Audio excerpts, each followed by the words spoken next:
Yeah, you got 125 more years. What are some goals you have in that 125 years? I really want to start a family. And I want to die on Mars. That is legitimate. Is that it? Yeah. I'm talking creatively, business. Like, give me something tangible here. All right. So one thing you can attest to this. One thing I pride myself on is my ability to adapt and conquer platforms. Buccaneer. But be the Buccaneer, right? So I'll say it again. This is one of my favorite lessons in life. So when the pioneers came to America, what did they find? Besides land, they found disease. They found savages. They found famine. It was fucking horrifying. They all died. They got fucked. They went back to the mainland. And we're like, hey, like this is what it's like over there. We need to come more prepared. Then the Buccaneers came. And they were the ones who conquered America. Steal like an artist.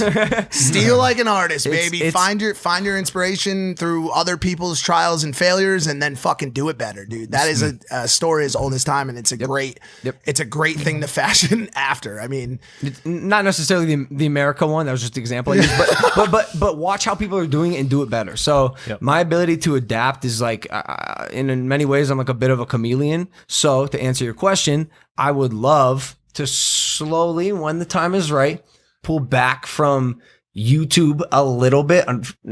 Unfortunately, this is the thing I love most, so I'll like probably always be making videos forever. And then get behind the camera, get creative, become a marketing executive. Like bro, at my core, I'm a marketer. I'm a marketer and I'm a creative and storyteller. That's my shit. I just happen to be able to operate in front of the camera, but I want to direct. I want to write. I want to come out with a comedy album.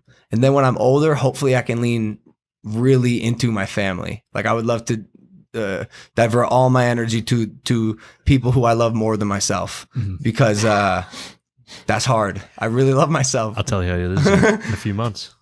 What do you mean? Oh, when you become a dad. I'll let you know. Dude, when that thing comes out, I bet something's gonna click in you. There's got to be something. Take it easy calling my child a thing. Yeah, what's wrong with that? He's already becoming Papa Bear.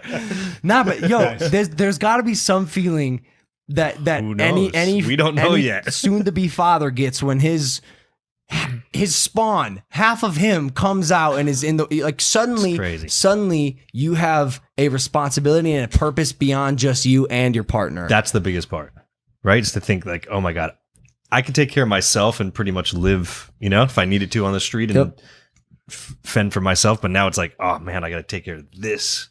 Make sure it gets. This is one of those moments. Everything. It's crazy. This is one of those moments where like you try so hard to prepare yourself for listening to the words of other people. And we've talked about this a number of times, me and Logan, about this idea of being a armchair general. Where you're like, I know exactly what I'll do in that situation. Know that person. If I ever saw someone assaulting someone else on the street, I would do this, this, and this. And I always say the same thing to him. You don't have any fucking clue what you will do until those situations arise. Unless you are militarily trained and have been through it. No, we go back and forth on this a little bit because I somewhat disagree. Like I'm slightly paranoid. I'm sure there's many people listening who are like this as well.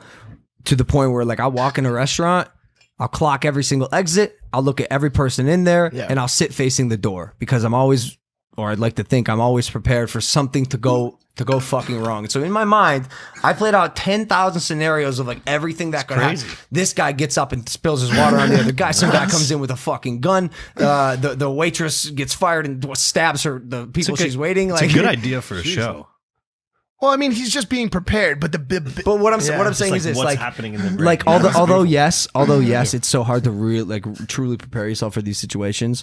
I'd like to run a simulation in my mind that might be close as possible. So at least I'm like 10% prepared for it. No. Preparing for it is great. And I'm not saying you're exactly fit it because you are very strong-minded and strong-willed. But the one scenario you can never prepare for 100% is the one where it actually happens. Like you play all this shit out in your mind, but the feeling of whether it's pulling the hammer back on a fucking gun and doing something that you've talked about doing your whole life, or having a child and seeing new life come in. You're like, I know exactly how I'm going to feel about this.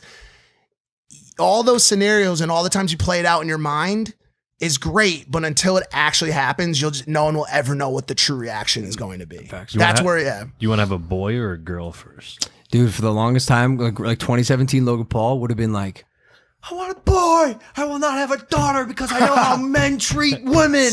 And like, bro, I'm a dude. Like, I wouldn't. This is bad. I wouldn't want a dude like me with my daughter. What? Don't say That's that. not true. I don't want you to get Sorry. Yeah, that's not true. In the short term, long run, no problem. But like,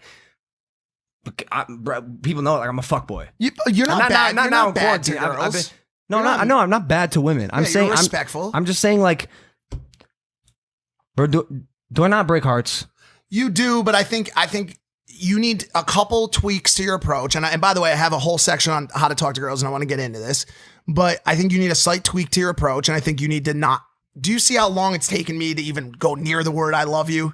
Like I am so fucking Bro, cautious. I'm not telling women I love them. No, I know, we've talked about it on the show before, where you say, "I think I love you" during sex. Sometimes I think I do, bro. But Something about sex, like what the In the fuck? moment. Dude. I In do. the moment, you lost your Yo, mind. I'm not the only dude. I'm not the only dude who thinks like this. Like you'll be fucking in that moment. You're in love. Of course. You are in love. And now I have to hold off and watch what I say because I realize like these words. For me, they last a few moments. They're fleeting. For the girl, man, she hears. Bro, the weight of that word Like to a 1 to 2 woman. minutes at least, right? That's the 30 issue. seconds The max. weight of the word on how you take it is a different thing than when giving it. You can love people. I love all you guys. I love Danny. I love Andre, Logan said he doesn't right? love me yesterday on the lie detector. If I say lied that- and it came if out. I say it that wasn't right. during sex, it just has a different feeling. But you still can love them at that moment. Hey, I love you. Like I care about No, you. I'm I just love like, you. bro, like, it's I not like I don't- love you I- forever. I'm gonna marry you. Those are different words. So Also, but I'm not like. Although I'm like a self-proclaimed fuckboy, even though like that's kind of like in the past. Like I'm speaking from a place of maybe like 5-6 months ago, or maybe yesterday. No, I'm just kidding. It probably was even I- today because it was after midnight last night. I mean, we've all gone all the way to present day. Another I am year. like slightly, maybe like too intimate. Like I'm not good at. We've said this in the show before. I'm not good at being the booty call because sometimes I don't really care about sex. Like I'd rather just like smoke and chill and like kiss you on the cheek a couple times. And like women, I don't know, they like that. They start to look at you a little differently when you're giving them forehead kisses. You gotta not be. just putting your dick in them. If you're in that place, So- dude. If you're in that place, you gotta be kind of cold. So you'd be down to have- I What's was. the next question? Yeah. you'd be down to have a girl. That's what I'm saying. All right, Root. Yes, I'm gonna. I would be so down to have a girl as my first. How many kids do you want to have? Her name will be Rocky. Cool. Rocky Paul. Cool. Nice. Is she going to be a boxer? She gonna be a flying squirrel. She'll be whatever she wants. Nice. She'll be whatever she wants. How many kids? Man, you know me, Big bro. family? Small family? I need stimulants, bro. Give me 5. Give me 10 5 kids, kids. bro. 5 kids. Give me 5 kids. 4 or 5 kids, bro. So I think I'll do 3 in rapid succession. Boom, boom, boom. They're all in high school together. Chill out for a little bit, then have another 2 like way Got down it. the line.